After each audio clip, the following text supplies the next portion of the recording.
j'espère que tu vas bien.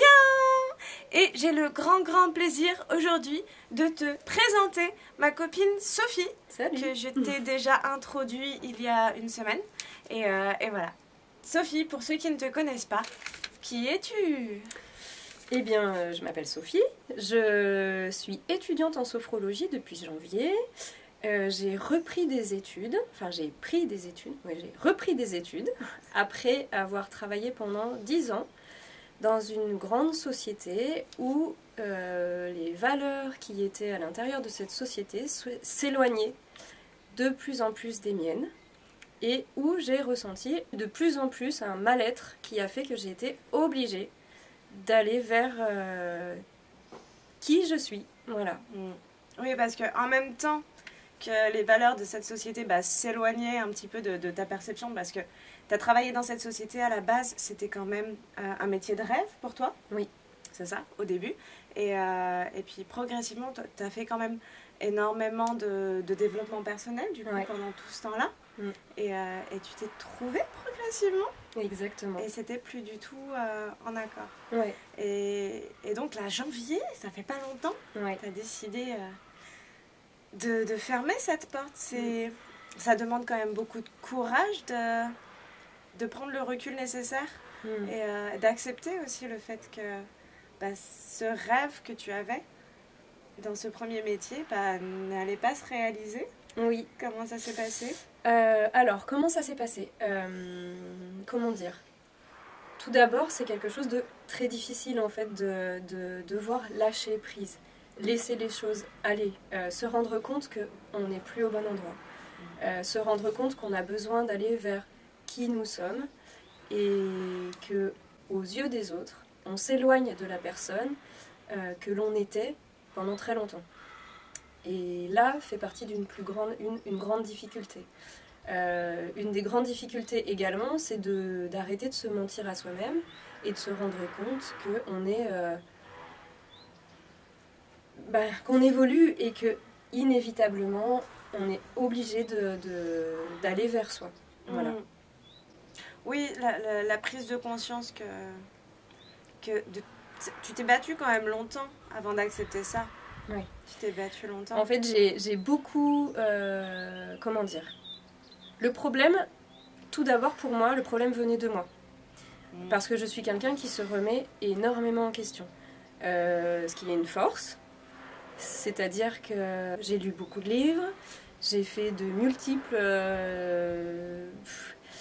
travaux sur moi, via des thérapeutes, en groupe ou pas, pour essayer d'évoluer et travailler ce qui pour moi aujourd'hui est aussi une force, mais travailler sur moi, ma personnalité, ce qui était difficile à assumer chez moi, et me rendre compte que ça allait être en fait le terreau qui allait modifier ma vie. Et ça, je l'ai su qu'après.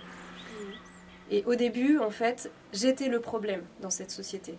J'étais le problème parce que je ne voyais pas les choses comme les autres. J'étais le problème parce que je n'agissais pas comme les autres. J'étais le problème parce que...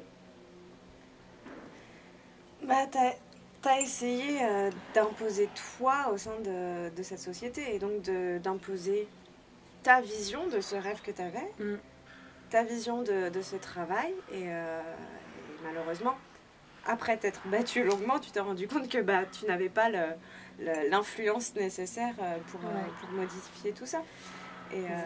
Et donc c'est très difficile, je pense, après s'être battue, d'arriver à prendre le recul nécessaire pour faire le constat que il y a un moment où c'est pas de ta faute si ça ne fonctionne pas. Et c'est pas de leur faute à eux non plus, c'est juste que vous aviez une vision différente. Et du coup, avoir ce recul et se dire, j'ai essayé. Ça peut être perçu comme un échec, peut-être. Mais du coup, rebondir pour justement te rapprocher de tes valeurs. Et c'est quand même une grosse décision parce que, évidemment, quand on dit j'avais un rêve et puis il s'est pas réalisé, du coup j'ai construit un autre rêve, ça semble assez facile, mais ça a quand même des grosses conséquences. De toute façon, le travail, ça a des conséquences d'un point de vue salaire, d'un point de vue aussi social. Et c'est pas une décision facile à prendre de se dire à 30 ans, 34 à 34 ans. À 30 ans, je reprends mes études parce qu'il y a aussi une pression sociale derrière et déjà se le dire à soi-même et l'annoncer autour de soi, ça a été quelque chose de difficile. Oui, ça a été, en fait, très honnêtement, ça n'a pas été une décision prise seule, dans le sens où la personne ici présente a planté une petite graine dans ma tête, me disant que j'arrêterais ce travail. Mais voilà. Comme je l'ai déjà dit, en fait, moi, quand je t'ai dit ça, j'étais tellement persuadée que tu le savais au fond de toi et que juste tu voulais pas te le dire toi-même. Parce que c'était les signaux que tu m'envoyais, en fait. En fait, donc ça me semblait évident pour toi. J'étais devenue une marathonienne chevronnée. Non mais c'est vrai, c'est ça. C'est vrai. Une marathonienne chevronnée qui se levait le matin, qui faisait tout, qui gérait tout, qui partait au travail, qui travaillait, et j'étais devenue une professionnelle de la gestion du stress que je ne gérais pas du tout en fait. Et j'ai été submergée par ce stress qui a petit à petit rongé, fait du mal, empêché de dormir. Ça agit sur moi, mon couple, et j'ai eu de grandes difficultés à avoir juste une vie normale. Et j'ai été assez malheureuse, clairement. Et j'ai fini, donc la décision a été très difficile à prendre, c'est-à-dire que j'ai fini par ne plus pouvoir clairement aller au travail, et donc me tourner très honnêtement vers ce qui était mon essence même. Et j'ai dû réfléchir à quel est mon essentiel dans la vie. Vraiment, quel est mon essentiel. Quelle est ma raison d'être. Pourquoi je me réveille le matin et qu'est-ce que j'ai envie de faire de mes journées en fait. Et qu'est-ce que j'ai envie de faire de ma vie. C'est une grosse question. Pas facile et c'est vrai que c'est une question que au final on se pose parfois assez peu. On a souvent des chemins entre guillemets assez tracés parce que bon évidemment à l'école, un jour, quelqu'un t'a posé la question « Qu'est-ce que tu veux faire quand tu seras grande ?» Mais c'est rarement ça qui se passe pour la majorité des gens. Et c'est vrai qu'on rentre souvent dans une école sans vraiment savoir ce qui va se passer derrière. On rentre dans une entreprise, etc. Et ça, je connais au final pas grand monde pour qui ça colle parfaitement. Et c'est vrai que se poser vraiment la question... Si j'avais pas besoin d'aller au travail, en me levant, qu'est-ce que j'aimerais faire? Il y a plein de gens, je suis sûre, qui auraient du mal à répondre à cette question, au final. En fait, c'est un peu vertigineux. J'ai commencé... Oui, c'est vraiment vertigineux. En fait, j'ai commencé par me dire qu'est-ce que je ne veux plus vivre. Surtout. C'est-à-dire un énorme stress. Ce qui est le plus essentiel pour moi, c'était surtout, j'avais envie de voir les gens que j'aime le plus. Et ce qui m'a semblé le plus absurde dans ma vie, c'était que les gens que j'aimais le plus étaient les personnes que je voyais le moins. Et en fait, ça a été, mais pour moi, le déclic où je me suis rendu compte et où j'ai toujours dit à mon conjoint, tu es la personne que je vois le moins. Mes amis, c'est la même chose. C'est deux piliers très forts dans ma vie. Ma famille également, mais voilà. Mais du coup, c'était vraiment... les personnes que j'aime le plus, au sens large, sont les personnes que je vois le moins. Et c'est une très grande absurdité dans la vie. Bien sûr, c'est vraiment. Une absurdité. C'était vraiment, je crois, le point de départ de mon changement. C'est vraiment ça, ouais. C'est quelque chose que vivent pas forcément tout le monde en entreprise, parce que il y a des entreprises où ça se passe très bien, où il y a un fort lien social, où les gens sont amis. En tant que collègue, et là c'était pas du tout le cas, donc c'est vrai que d'être dans un environnement hostile, on peut carrément le dire, un environnement hostile quotidiennement avec énormément de pression et ça te suivait même jusque chez toi. Je vous parle souvent du fait qu'on est trop connecté, mais par le biais du téléphone et des mails, que la pression du coup, te suit jusque dans ce petit cocon qu'est le chez toi, qu'est le chez vous d'ailleurs, et du coup ça se répercute sur le couple, sur la famille. Ouais. Salut le chat. Salut le chat. Voilà, et du coup ouais, c'est important quand on prend ce genre de décision de mesurer l'impact qui va être l'impact financier, l'impact social de l'arrêt du travail, mais de mesurer aussi le positif, parce que du coup ça change toute ta relation de couple, de famille, toutes tes relations sociales, et c'est pas négatif. Non, ça a été vraiment quelque chose de très positif, mais complètement flippant. Oui, clairement. Flippant. Clairement, flippant. D'où l'importance d'en avoir parlé avant et d'avoir su t'entourer en fait de personnes bienveillantes. L'idée c'est vraiment ça, et merci de me le rappeler. L'idée c'est vraiment sans être entouré de personnes qui nous aiment et qui sont en accord avec eux-mêmes, ou qui même s'ils n'arrivent pas eux-mêmes à être en accord avec eux-mêmes, ils accompagnent la personne qu'ils aiment à être en accord avec eux-mêmes. C'est-à-dire qu'ils acceptent que l'autre soit en capacité de, lui, changer les choses et changer sa vie et aller vers quelque chose qui le corresponde plus. Notamment mon conjoint qui me porte quotidiennement et valide et même comme je suis aujourd'hui dans le changement. Ouais. Voilà. Ce qui est difficile. Parce que personne n'aime le changement. On parle souvent de la zone de confort. Quand nous changeons, c'est quand nous sortons de notre zone de confort. Mais quand les autres changent, c'est pareil. Ça nous catapulte un petit peu. Mais carrément. Et surtout, en fait, donc je parle du conjoint parce que c'est la personne qui me voit tous les matins au réveil. Mais je suis chance.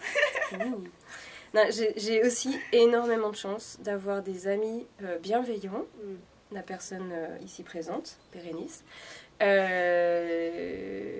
j'appelle très souvent à la rescousse, et qui me rappelle systématiquement qui je suis, où je vais, et qui me rassure dans mes chemins, parce qu'en fait je ne suis pas quelqu'un qui vit toute seule et qui change ma vie à bout de bras et qui porte tout. Non, pas du tout. Je suis accompagnée et c'est un changement avec les autres. Voilà. D'où l'intérêt d'évoluer, de faire évoluer son entourage. Et je pense que tu avais parlé de ce sujet-là dans une vidéo. Faire évoluer son entourage avec soi. Ouais, laisser le temps à l'autre de maturer ce changement. Parce qu'en général, les gens se rendent compte au moment où on change, sauf qu'en amont, nous, on a fait un changement plus intérieur, plus profond. Il faut leur laisser le temps que ça chemine aussi à l'intérieur. Il faut leur laisser le temps de digestion. Et c'est parfois un petit peu costaud à digérer. Donc voilà, vraiment laisser ce temps-là. Et concernant l'entourage, vraiment, tu parles de te rappeler qui tu es. Et c'est tout le problème, il me semble, de la confiance en soi et la confiance dans les autres. Parce qu'on peut ne pas être d'accord ou ne pas comprendre le choix de quelqu'un. Mais qui sommes-nous pour le juger? Je veux dire, c'est quand même hyper prétentieux, cette phrase de je sais ce qui est bon pour toi, entre guillemets. Et même si ça nous bouscule, des fois, c'est important de dire je ne comprends pas, ou Enfin, en même temps, c'est logique. Enfin, je veux dire, personne qui ne voit ce que tu subissais quotidiennement dans ton travail ne peut comprendre que tu lâches un job qui te nourrit pour te lancer comme ça dans des études. C'est quelque chose, surtout dans le contexte économique et du travail actuel, enfin, je veux dire, c'est aberrant pour énormément de gens. Et c'est important d'avoir des personnes qui disent je comprends pas, mais j'ai confiance en toi. Parce que ça construit ta propre confiance en toi, quelque part. Et j'en ai parlé d'ailleurs sur le fait que les personnes qui nous ont quittés, souvent ça nous ramène à notre solitude, et c'est important de se remémorer bonjour la guêpe, bonjour de se remémorer que si des personnes ont confiance en nous, c'est qu'on mérite cette confiance et qu'on doit se l'accorder à soi-même, et si des personnes nous aiment, c'est qu'on mérite cet amour et qu'on doit se l'accorder à soi-même. Et du coup, une fois qu'on a ça à l'intérieur de nous, on peut en faire profiter tout le monde, en fait. C'est vraiment ça. Après, la difficulté, c'est de la garder. Donc, il faut savoir qu'on n'est pas des personnes Ah, mais pas des machines. Stables. Voilà. Et c'est normal. C'est normal. Mais pour vulgariser les choses, moi, j'ai eu des parents qui ont eu du mal à accepter cette situation-là parce que j'étais une élève artiste. C'est-à-dire pas du tout danse, mathématicienne, le français, enfin bon, tout ça, c'était très compliqué pour moi parce que l'école m'apprenait les choses pas comme j'étais moi, voilà. Et du coup, savoir danser, jouer du piano, de la guitare, c'était pas intéressant à l'école. Et j'ai beaucoup souffert de ça. Tout ça pour dire que mes parents m'ont appelé plusieurs fois pour me dire que ma décision était absurde et que, en fait, ils avaient en tête ce qu'ils se sont dit il y a 10 ans, enfin, on sait ce qu'elle va devenir, enfin, on l'a casée. Et en fait, personne n'a le droit à votre place, et c'était ça ce que je me suis dit, de me dire à ma place si j'ai chaud ou si j'ai froid. Voilà. Ouais. Personne n'est dans mon corps pour me dire si j'ai chaud ou si j'ai froid. Donc, même si j'essaye de convaincre quelqu'un que j'ai souffert et qu'il ne comprend pas, cela ne remet pas en question le fait que j'ai souffert. Et en fait, c'est ça la plus grande, ça rejoint ce que tu disais tout à l'heure, c'est ça la plus grande difficulté, c'est de se faire confiance à soi-même, surtout quand on est dans des grands moments de doute et de changement. Voilà. C'est ça, ouais. Mais c'est vrai que là, sur ce point sur l'éducation, je pense que il y a du travail à faire dans l'éducation, hein. Malheureusement aujourd'hui, notamment dans l'orientation. Moi, j'ai vécu une scolarité complètement différente dans le sens où j'étais excellente en physique, chimie, mathématiques, etc. Ce qui n'empêche que j'ai toujours eu une très forte créativité et que j'ai toujours voulu être dans des métiers créatifs. Et du coup, comme j'avais des facilités en maths et en physique, allez, c'est parti pour un bac scientifique, des études scientifiques, etc. Et moi, je me suis sentie extrêmement brimée de cette créativité. Et je pense qu'aujourd'hui, c'est quand même dommage qu'on oriente non pas les élèves vers des métiers qui leur plaisent, mais vers des métiers dans lesquels ils ont des facilités. Je comprends le raisonnement, je comprends le fait que si c'est plus facile, il vaut mieux l'orienter par là, mais la vérité, c'est que même si c'est pas facile pour toi quelque chose, mais que ça te plaît, tu iras carrément plus loin que si tu as des facilités. Et d'ailleurs, moi je l'ai vu, hein, comme j'avais des facilités dans le domaine scientifique, j'ai jamais bossé et ça m'a jamais intéressé de bosser là-dedans. Et du coup, plus tard, je l'ai payé. Je l'ai payé carrément. Alors que voilà, j'avais pas forcément des facilités dans l'artistique, ou en tout cas, on ne m'a pas orientée par là, mais j'ai 100 fois plus bossé dedans, justement. Et je pense qu'il y a vraiment quelque chose qui, justement, relève de la confiance en soi et de la confiance en autrui. Et je pense qu'on devrait faire beaucoup plus confiance aux passions, aux passions des gens. Et je trouve dommage aujourd'hui qu'il y ait des élèves. Je connais un gamin, il adore la boulangerie, la pâtisserie, il pourrait passer sa journée à faire du pain et des gâteaux, comme un dingue, mais il est bon en maths, donc on va l'envoyer en filière scientifique. Alors qu'il pourrait tout à fait être le boulanger le plus heureux du monde, mais non, on va l'envoyer pour qu'il soit l'ingénieur le plus déprimé de la Terre. C'est possible. Voilà, c'est possible. C'est possible. Je lui souhaite pas, et on va tout faire pour que ce soit pas le cas. Et du coup, la confiance en soi, être sûr de ses valeurs, trouver ses valeurs, c'est difficile. Oui, c'est très difficile. C'est quoi les outils un petit peu que tu as... Oui, les outils. Alors, les outils. Comment dire ? Alors, moi, je suis quelqu'un qui médite déjà depuis longtemps. Mais alors, j'ai accédé à la méditation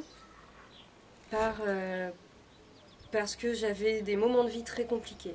Et je ne savais pas comment les gérer. Donc, en fait, la méditation m'a beaucoup aidée.